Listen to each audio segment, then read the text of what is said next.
Lions are truly the only social cats, so the pride structure is unique in the cat world.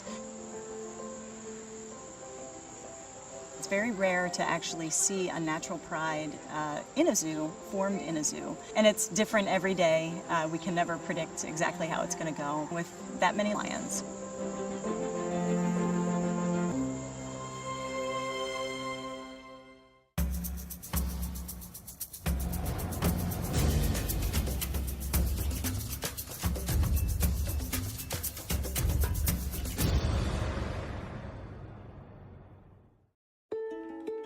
Our lion pride consists of our adult male, Luke. He's our only adult male.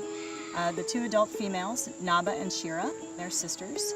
And then their 6 offspring.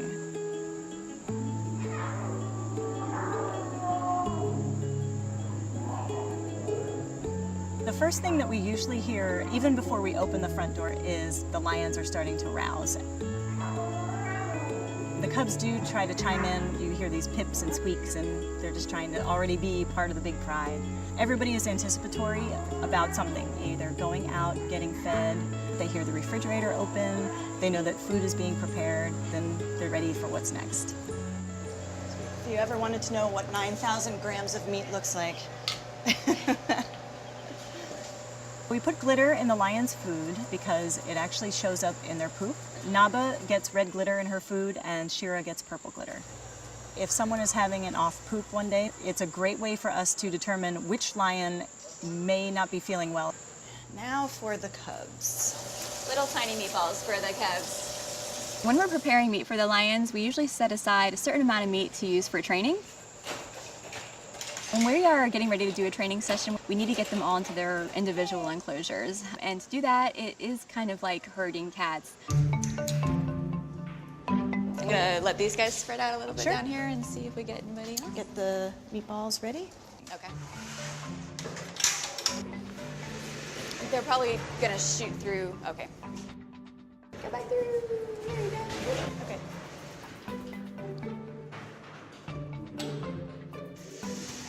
Eva, looks like.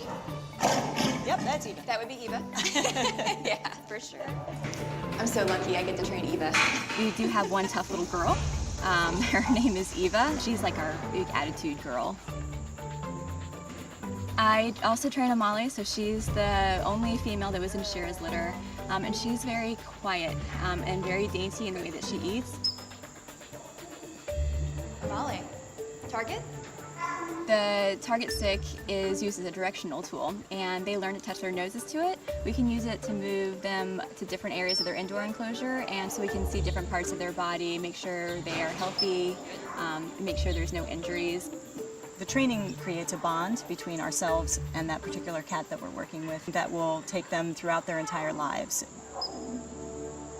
I started working with Luke when he was 1 year old, so I pretty much watched him grow up, and he's gone from kind of a funny little playful lion to this big lion who seems to know that he's kind of king of it all. And when we're watching him in the yard, we tend to see him kind of hanging out at the very top while the cubs romp around, and that's just kind of his spot. Naba's kind of the mothering of the 2 females. And sometimes it seems like Naba's even kind of shoving Shira away because she seems to want to have control of the whole pride. Naba and Shira have proven to be great mothers. They actually will groom each other's cubs and nurse each other's cubs, just as you would see from wild lionesses. And they're very closely bonded.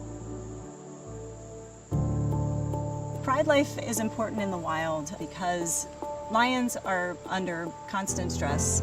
Having a team of support really helps lions survive. The wild population of lions has declined almost 50% in the last 20 years. It's very special to have an entire lion pride at the zoo.